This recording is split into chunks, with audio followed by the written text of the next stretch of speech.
iyo, Panginoong Hesukristo, Hari ng walang hanggang kapurihan. Kapag ngayoy napakinggan ang tinig ng poong mahal, huwag na ninyong hadlangan ang pagsasakatuparan ng mithin niya't kalooban. Papuri sa iyo, Panginoong Hesukristo, Hari ng walang hanggang kapurihan.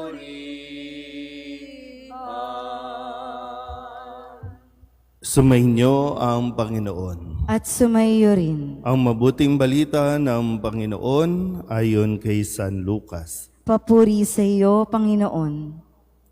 Noong panahong iyon, sinabi ni Jesus ang talinghagang ito sa mga taong ang tingin sa sarili, matuwid at umahamak naman sa iba.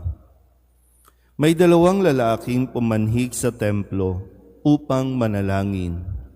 Ang isa'y Pariseo at ang isa namay publikano. Tumindig ang Pariseo at pabulong na nanalangin ng ganito: O Diyos, nagpapasalamat ako sa iyo pagkat hindi ako katulad ng iba, mga magnanakaw, mga magdaraya, mga mangangalunya, o kaya'y katulad ng publikanong ito.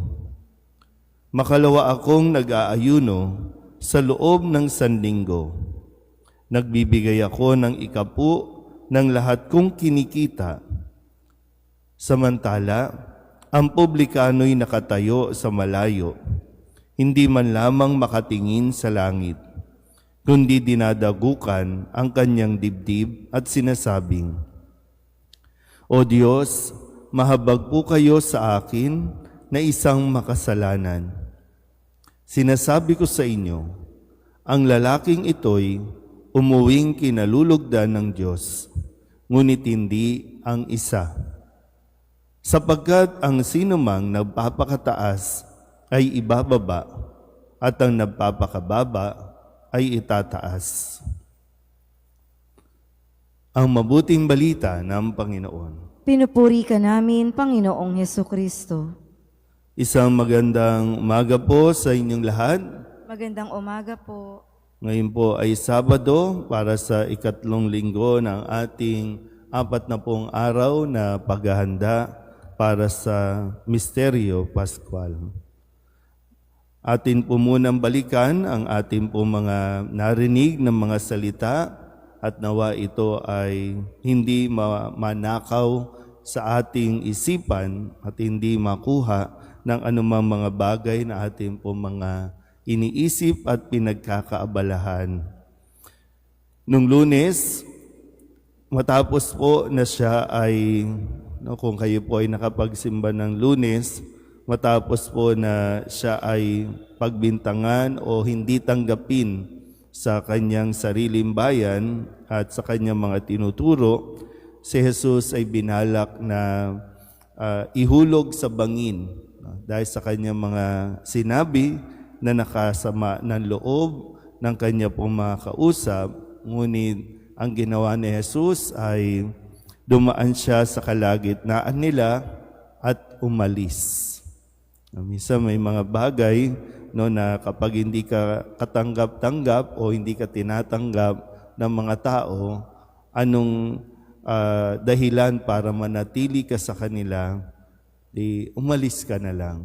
Kumbaga, ikaw na mismo ang umiwas kaysa ikaw pa mismo ang makipaglaban sa kanila. Dahil mayroon naman talaga mga pagkakataon na kahit anong paliwanag mo, may mga taong pagsarado na ang isip, wala silang tatanggapin at magagalit pa yan sa iyo.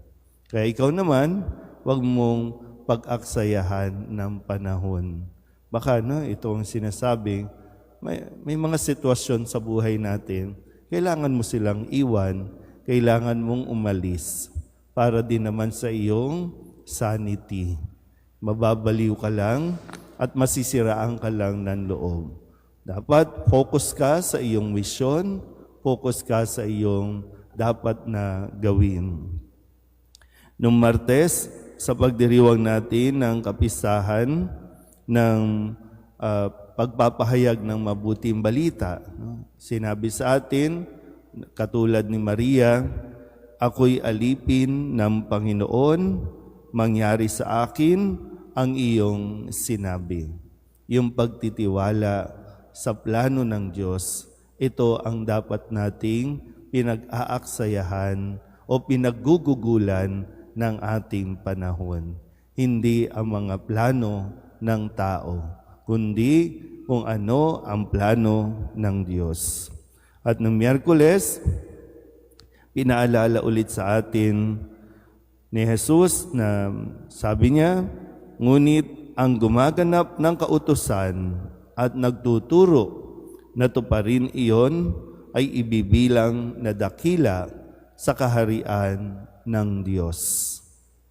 Kung susundan natin, matapos yung kay Maria, binigay niya ng halimbawa na hindi siya naparito para baguhin kahit anuman o alisin ang kautusan, kundi naparito si Jesus upang tuparin, ituro ang mga kautusan. Nung Huwebes, matapos niyang sabihin na itong salita ng pagtuturo at pagtupad, ang sabi niya, ang hindi panig sa akin ay laban sa akin. At nagkakalat ang hindi tumutulong sa aking mag-ipon. Ngayon, saan ba tayo talaga?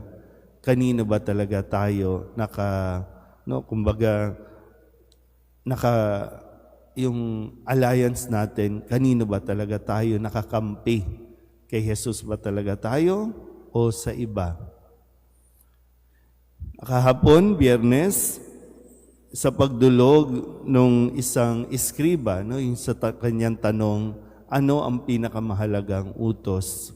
At nang masagot din niya na ang pinakamahalagang utos, unang-una ay ibigin ng Diyos, pangalawa, ibigin ng kapwa gaya ng iyong sarili. Nang makita ito ni Jesus doon sa tao na nagtanong sa kanya, sinabi niyang, malapit ka nang mapabilang sa mga pinaghaharian ng Diyos. So, kailangan din natin makita, lalo na tayo mga taga-simbahan, nasaan nga ba tayo pagdating sa kautusan? Nasaan tayo sa pagsasabuhay o pagtupad nito? Kasi tandaan niyo po, hindi nangangahulugan, perfect attendance tayo kapag misa, sa langit na tayo. Dahil lang titingnan din sa atin ang pamantayan, paano natin isinasabuhay ang mga kautusan ng Diyos. Kaya nga ngayon, sa Ebanghelyo natin, ipinahayag, sabi ni Jesus, sapagkat ang sinumang nagpapakataas ay ibababa at ang nagpapakababa ay itataas.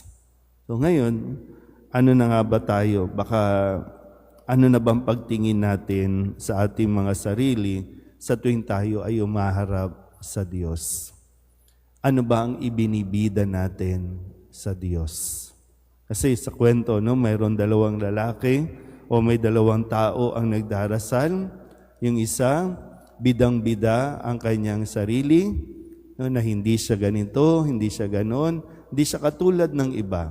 Samantalang isa ay halos hindi makatingin sa Diyos dahil sa kanya pong mga kasalanan.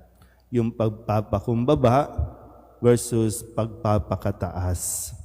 So, nasaan ba tayo dito? Yung progress ba natin? Na minsan na rin naman tayong pinatawad ng Diyos at patuloy na pinapatawad ng Diyos.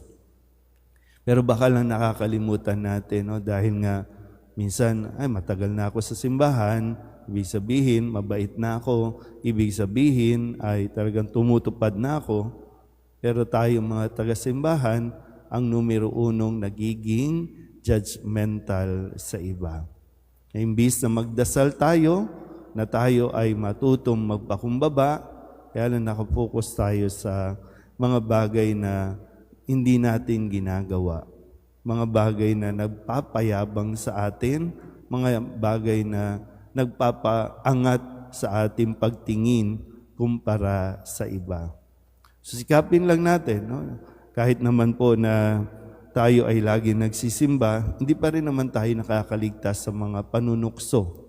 Hindi pa tayo talaga yung 100% nakakatanggi sa kasalanan. Pero basta pagdating sa harapan ng Diyos, ang tinitingnan lang naman niya ay kung tayo ba ay nagpapakumbaba. So minsan, di ba, pag tayo nga lumalapit sa Diyos, ang lagi natin sinasabi, ano ba, pag ngayon tinanong ko kayo, kailan tayo na huling nagkumpisal? O kaya pag iniimbitahan tayo na magkumpisal, anong sinasabi natin? Wala naman po akong kasalanan. Minsan nga, kapag nasa kumpisal na, no, Father, wala naman po akong kasalanan. Maganya tayong attitude, no? So, sigurado ba talaga wala tayong kasalanan?